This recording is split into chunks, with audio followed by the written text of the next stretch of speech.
अबीर बोल. हॅलो ओवी, गुड न्यूज असते ना ग.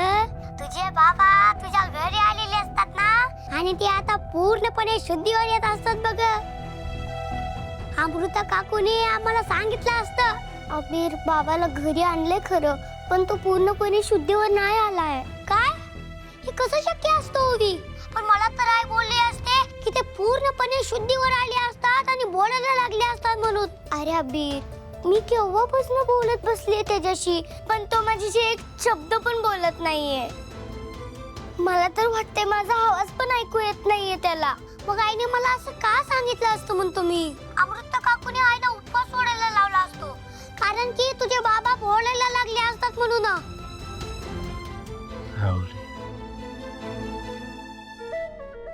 सावली. हॅलो अभि, ऐकतेस का नाही? अबीर, बाबा बोलायला लागले. तुला माहितीये का तू कोणाचं नाव घेतोय? कोणाचं सांग ना, कोणाचं? सावली टीचरचं नाव घेतोय. आईचं नाव? अगं ओवी, पण हे कसं शक्य असतं? तुझे बाबा माझ्या आईचं नाव का घेतील? मला नाही माहिती अबीर, पण मी आत्ताच ऐकलं. तुझ्याच आईचं नाव घेतोय बाबा. म्हणजे ओवी, याचा अर्थ स्पष्ट असतो बघ. तुझ्या बाबाचं आणि माझ्या आईचं काहीतरी जुनं नातं असतं. जर असेल तर तुझ्या आईला इथे यायला सांग. मला वाटतंय बाबाला सावली टीचरची काहीतरी बोलायचंय. ओवी, मी सांगत असतो बघ आईला, तू सुपरिरोची आणि तुझी काळजी घे. मी आताच आईशी बोलतो. बाय.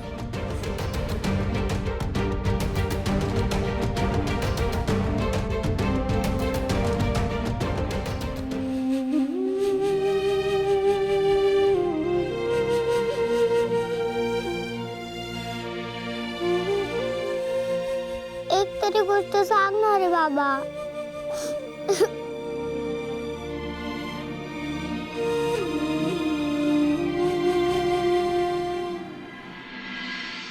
आई येऊ? ये.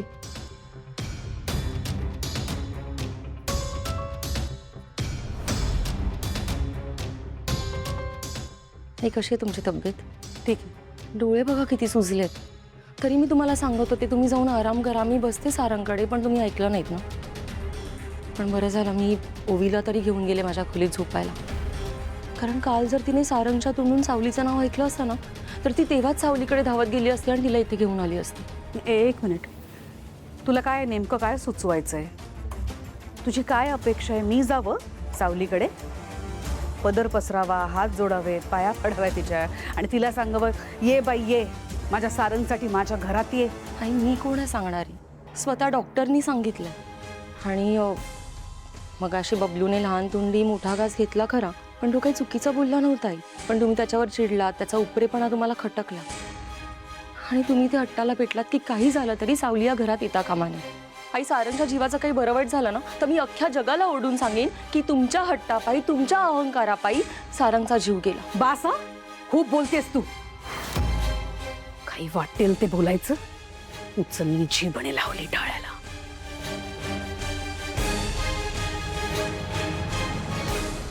आई, मला माहिती आहे तुमचा राग आहे सावलीवर, म्हणून यातलं काहीच तुम्ही सावलीला कळू दिलं नसतं.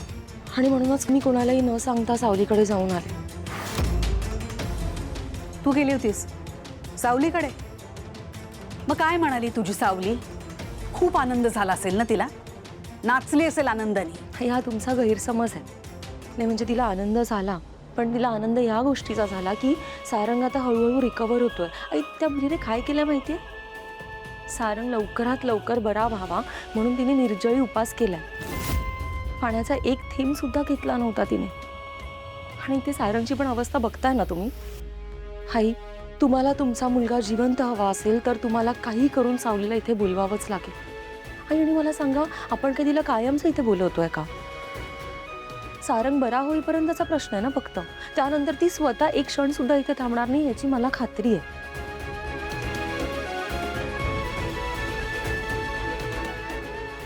जाऊ दे, मला माहिती होतं तुम्हाला हे सगळं पटणार नाहीच. थांब जर. तुला माहिती आहे मी नाही जाणार सावलीकडे. मी नाही पदर पसरणार तिच्या समोर. मी गेले नाही तरी तू जाऊ शकतेस ना. पण काय बोललात?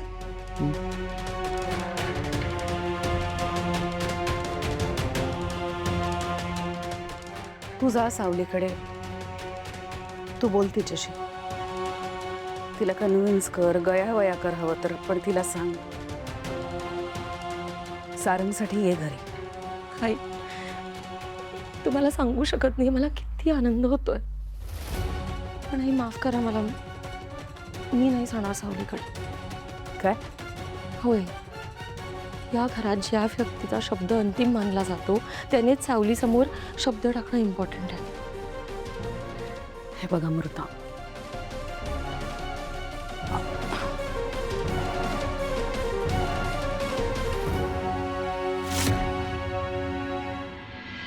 काय वाटतं तुम्हाला भैरवीजी? आई स्वतः जातील त्या सावलीकडे? तिला मानाने पुन्हा घरात घेऊन येतील का? इम्पॉसिबल. मोनिका, मी तिलोत्तमाला लहानपणापासून ओळखते. हा, मान्य आहे, सारंग तिचा सगळ्यात लाडका लेक आहे, 4ही लेकांमधनं सगळ्यात लाडका. तिचं त्याच्यावर जीवापाड प्रेम आहे. But do you know what is more precious to her? Her ego. Her ego is taller than her. स्वतःचा इगो सोडून तुला काय वाटतं, ती सावलीच्या दारात जाईल भीक मागायला की माझ्या मुलाला वाचव म्हणून? शक्य नाही. ज्या सावलीला तिने स्वतःहून धक्के मारून त्या घरातनं बाहेर काढलंय, ती त्या सावलीच्या दाराशी कधीच जाणार नाही. आणि मुळात मलाही नकोय की तिने जावं. मला नकोय सावली त्या घरात आलेली.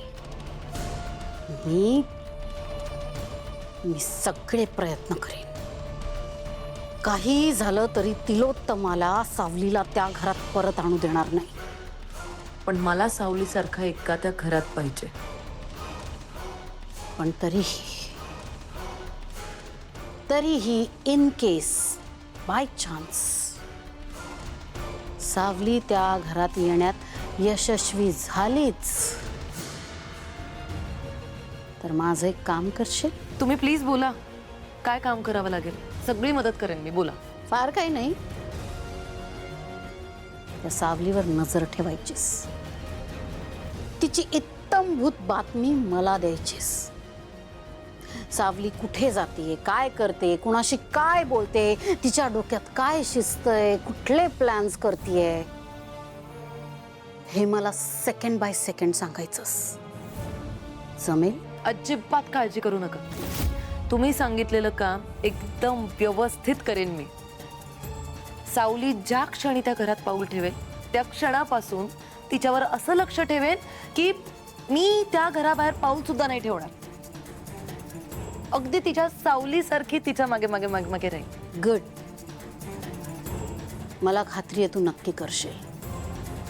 बाय द वे मोनिका, सावली त्या घरात परत येणारे हे ऐकून तू का खुश झालीस? व्हॉट्स द मॅटर?